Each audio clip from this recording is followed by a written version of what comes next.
What is up, everybody? It is Og here, back with another video, and in today's video we are making a quick ad hoc video to talk about something that just happened yesterday, but is a major change to the speed leveling strategy when leveling up. So the Horde had a quest from Commander GORSHAK, which is this mob right here in the middle, to basically spawn infinite mobs in BRD. And so this was a very popular leveling strategy. Basically, a wave of 3 mobs will come in, and then a wave of another 3 mobs will come in shortly after that. And so what people would do is they would have 3 mages, or preferably 4 mages, and a healer.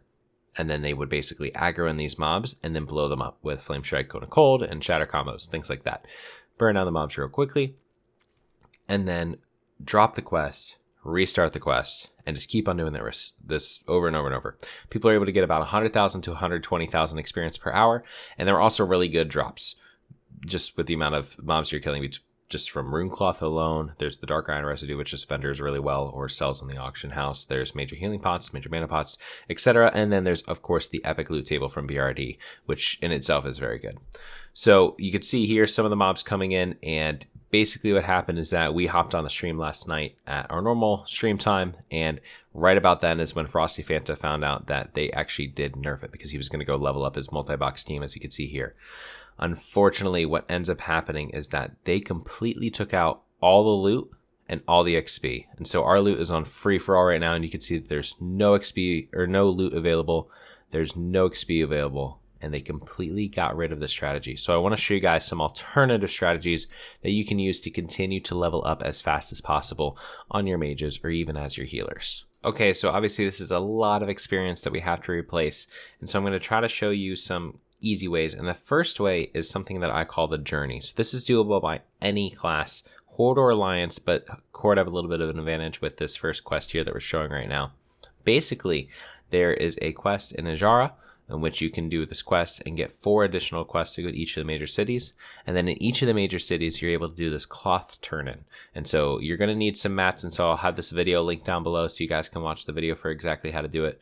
But ultimately, once you go to all the cities, which you just get a mage friend to port you or something like that, or if you're the mage from one of the videos, you could support yourself, and you get 77,000 experience in about 15 minutes. Obviously, there's a little bit of prep time to get the actual requirements and things like that, but you're able to get about half of a level, maybe a little bit more, in as little as about 15 to 20 minutes. And so this is a really good strategy for somebody who just needs a little bit of experience to get to a certain threshold, whether it be to 55 to do farming or things like that. So I'll have this video linked down below, and this is one of the strategies that you guys can use. Another strategy that people can use is something called mob tagging. So you might wonder, why am I showing a level 8 hunter mob tagging? Well, the main reason is that you can actually still do things like this at max level. So any mob that is green to the person that helps you do damage to the mob is considered eligible for mob tagging. So what does that mean? If I was to shoot a level 48 mob with any damage, I could do 1 damage, literally just 1 damage, and then I had a 60 friend come in and actually kill the mob, I will get full experience. And so it's kind of the same premise here as if we're using the hunter's pet to kill these mobs, and this is the strategy that I kind of use to level up at a low level with my boosting video from 1 to 60 as fast as possible for the world record. You basically could use mob tagging. So great locations for that are going to be Ungoro on things such as the dinosaurs, or sorry, not the dinosaurs, the raptor kind of mobs in southeast Ungoro. There's groups of 4 to 6 mobs that you can aggro up as a mage. You can do an arcane explosion, then you can nova, and then you can have somebody who's a 60 who's not in your group come kill the mobs. So the requirements are that you get some damage done to the mobs. The mobs are at least level 48, and then you have a level 60 or somebody outside the group. It could even be more level 60s if you want. Go and kill the mob. And so this is a great strategy to be able to power level up your people. You can also do this as a priest, obviously. You could do it with a Holy Nova, or as a shaman, you could do it with a Fire Nova totem. You guys can work around with it a little bit. Even if you are a class that typically doesn't have an AoE, there are explosive bombs you can get that are non-engineering specific, so you don't even need to have engineering for them. And they can basically be thrown at the mobs if a mage was to block with all the mobs, and you can get aggro and tag. So there is mob tagging strategies that you can use to level up. Ungoro is a fantastic place. Western Plaguelands at Dowson's Tears is a fantastic place. Over in EPL, you have some good options, such as the place where we got the Mojos, or you can go over to places like Hearthglen, Tyr's Hand. Experiment with the various locations. There's some locations even in Winter Spring. There's a ton of locations where you can go and you can aggro up a good amount of mobs and kill them all at once, or just have a level 60 friend or a few 60 friends help you out with mob tagging. And this can ultimately get you about the same XP that we would have gotten in GORSHAK, sometimes even more if you have a good amount of people. Another great strategy is very mage specific, but this is solo grinding dungeons or AoE spots. And so solo grinding AoE spots, you can go to Western Plaguelands with Dousing Tears. You can go to Un'Goro with the same raptors that we just talked about with mob tagging and things like that.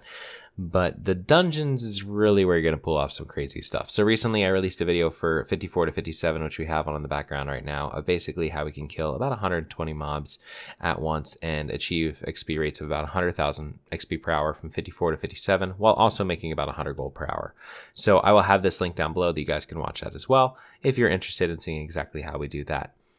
But while we play this on in the background, I want to go over the overall strategy for what mages should be doing to level up if they want to do individual dungeons. So before 54, you can go over to ZF, which ZF has been one of my most popular videos, and the strategy is incredible. We're talking, at times upwards of 250,000 experience per hour on Titan panel. And if you get really quick with it and you don't mind just sitting for the lockouts every 30 minutes, you could do 5 runs every 30 minutes and then take a 30-minute break, and you will be getting a ton of experience. Some people go from 42 to 54 in a matter of about 12 hours, maybe 13 hours. And so it's about an hour level average, and you're going really fast to lower levels especially. And so with levels from GORSHAK, for example, a lot of people start GORSHAK around 52. This means that from 52 to 54, you can still have a great leveling method. From there, I recommend going to this strategy to go from 54 to 57, or go through something just like traditional questing, the journey, stuff like that to kind of level up to 57. From there, you can then go to DM North, DM East from 57 to 58, and then solo ZG farm as far as mages go. Now, this is mages specific. Obviously, a holy priest probably couldn't pull this off, but this is something that mages can do to circumvent the lack of GORSHAK. I'll have a link down, a video, a step-by-step through each of those levels from 52 plus, so that you guys can watch some videos and figure out exactly what you want to do to level up. And the last method that I want to touch on is actually questing. And so this is a video from my original 1 to 60 power leveling challenge, where we took a warrior and 3 other people from 1 to 60 in about 5 days real time played and about 2 days 15 hours through the power leveling and things like this. This was back in March, and we were able to raise $2,600 for the ASPCA, which was absolutely phenomenal. But ultimately, this comes back down to actual questing. And so we could see here that we're kind of doing the Dowson's Tears AoE grind as we go through. But overall, in Western Plaguelands, there's these cauldron quests, which you could see here in the background, that are absolutely phenomenal. And so these cauldron quests can easily be knocked out for half a level in a matter of about 30 minutes, and they can be done by any class. You don't need to be a mage. This could be any class, and so it's fantastic XP. Un'Goro, just leveling in Un'Goro normally is 2 hours a level for 1 level. Un'Goro is fantastic, and Un'Goro also provides AoE grinding opportunities as you do that level up anyways, and it also provides you some pretty good skinning opportunities and mining and herb lore. It's got a lot of opportunities, so Un'Goro is a fantastic place to quest up. And so my recommendations for actual running up through quest from various levels are as follows. At level 50, if you are still at level 50, I want to start there. I recommend Searing Gorge. Searing Gorge is a fantastic location where there's a ton of killing quests. You basically want to be looking for quests where there's a ton of mobs that you kill, but then you get bonus experience from quest turn-ins, because in classic, mob just killing just normally is actually a ton of experience, and that's why just open world AoE farming is so good for mages, because they can kill a lot of mobs at once. And so Searing Gorge is fantastic because you can have all those mobs at once that you can kill, burn them down, and then you're also getting all those quests to turn in. And Searing Gorge, you're able to do about a level in an hour and a half to 2 hours. I recommend that at level 50. As soon as you finish Searing Gorge, I recommend going over to Un'Goro. Un'Goro is probably going to be the best questing location just because of the high density of quests in a relatively small area. And so Un'Goro has something like 13 to 15 quests that you can basically knock out while taking a big loop around the outer perimeter of Un'Goro itself. They're pretty much all mob killing. There's a couple escort quests and things like that, but they also give you good items. And so that's a really, really good option.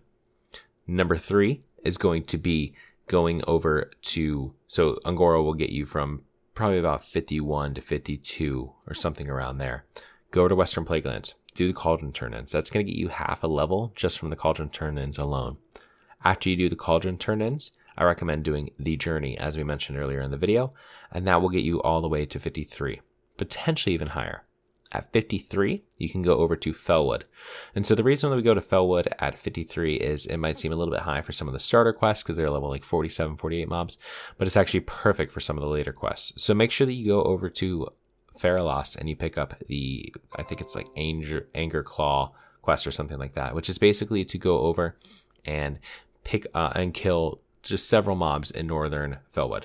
And so there's a lot of quests that kind of lead into each other. And then what Felwood does is it actually opens up the opportunity to head over to Winterspring. And so if you do Un'Goro quests first, you're actually given a few quests to go to Winterspring and go talk to Denova in Winterspring. And so you're going to get that bonus XP just by going over to Winterspring, but then you also can go through the entire Timbermaw quest series in northern Felwood and leading into Winterspring, and that can get you a very, very good amount of experience very quickly, because again, those are grinding quests with the Timbermaw over in Winterspring. There's not terrible amount of movement, but there's multiple quests that actually even overlap with some of the mobs you're killing. So you're going to be killing or finishing 2 quests with just the individual mobs that you're killing. So that is another great opportunity as well. And that between Felwood and Winterspring will likely take you up to 55. At 55, I recommend focusing on Prebis. The purpose of your toon is either to AoE farm or to focus on going through raiding and things like that. And you can go ahead and get a lot of gear to be ready to go for that. So that gear could come from Scalo, that gear could come from maybe even doing strat that early. And you're probably going to need to get carried a little bit in Scalo if you're going to do that. But you can even go through things such as BRD and LBRS. You can knock out your Onyxia quests and things like that. And BRD has some of the best gear for both healers and for mages, just for overall, not only PvE, but also for AoE farming. There's a lot of great gear that you can get.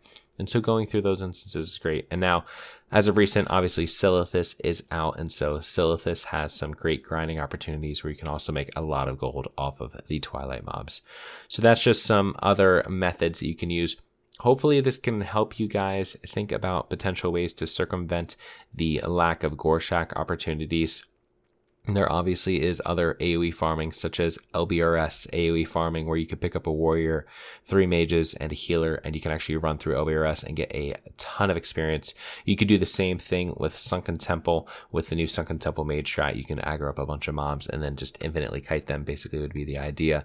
There's a lot of opportunities out there. People just need to go out there and test them and do them themselves, and we'll be able to not have to worry too much about GORSHAK. But unfortunately, GORSHAK, one of the most popular leveling methods at the start of Classic all the way up to where we are now, like it literally the start of Classic until where we are now, has been nerfed and is no longer an applicable method to level up, similar to how the parasites were nerfed with the multi-box strategy over in Western Plaguelands. All right, everyone, that wraps up today's video. I hope you all enjoyed it, and if you did, please subscribe and leave a like and a comment below to let me know so. And if you guys have any other ideas for any other videos, please let me know in the comments below. Also, check out the description for the Twitch where I do all this live, and also for my Twitter and Discord where you guys can be notified of any future updates and when I'm going to go live on stream. So I'll see you guys in the next video.